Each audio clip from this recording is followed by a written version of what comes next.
একদিন গোপালের সঙ্গে তার স্ত্রীর ঝগড়া বেঁধে গেল। গোপালের স্ত্রী অভিযোগ করল, তুমি হাড় কিপটে, সংসারে খরচ করতেই তোমার যত হাত কাঁপে, পয়সা উপায় করো তো খাবার জন্যেই। গোপাল বললেন, হ্যাঁ, ভালো মন্দ খেয়ে দে ফতুর ওই আর কি, অত পয়সা উপায় হবে কোথা থেকে শুনি? তোমার পয়সা ছাড়াও আমাদের মা ছেলের দিন ঠিক চলে যাবে। দেখি কেমন চালাতে পারো, আমি কদিনের জন্যে চললাম। পরের দিন সকালে সত্যি গোপাল বেরিয়ে পড়লেন, জামা জুতো পরে, ছাতা হাতে নিয়ে। একটু পরে গোপালের স্ত্রীও একটা ছেঁড়া ময়লা কাপড় পরে উস্কো খুস্কো চুলে বেরিয়ে পড়লেন। হাঁটতে হাঁটতে রাজবাড়িতে হাজির হলেন।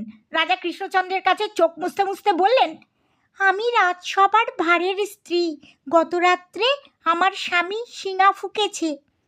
শিঙা ফুঁকেছে কথাটা শুনে রাজা হাই হাই করে উঠলেন। গোপাল ভাঁড় মারা গেছে, এ তো বড়ই দুঃখের কথা। তিনি তৎক্ষণাৎ খাজাঞ্চিকে ডেকে 500 টাকা গোপালের স্ত্রীর হাতে দিতে বললেন। গোপালের স্ত্রী বাড়ি ফিরে এসে দেখলো গোপাল ফিরে এসেছে।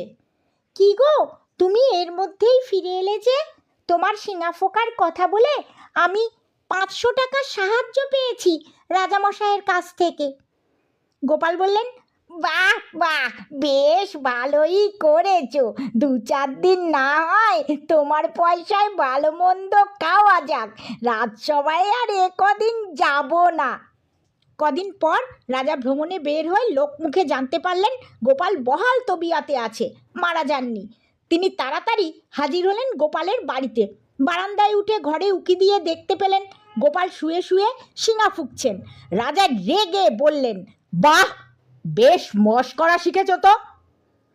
কেন, আমি তো শিঙা ফুঁকছি, আমার স্ত্রী তো আপনাকে সেই কথাই বলেছে রাজবাড়িতে গিয়ে। এতে মিথ্যারই বা কি আছে, আর মশকরারই বা কি আছে মহারাজ? রাজা বুঝলেন তারই বোঝার ভুল হয়েছে। শিঙা ফোঁকা শুনে তিনি এমনটি ভাবেননি, ভেবেছিলেন মৃত্যু হয়েছে, যা সকলেই ভাবে।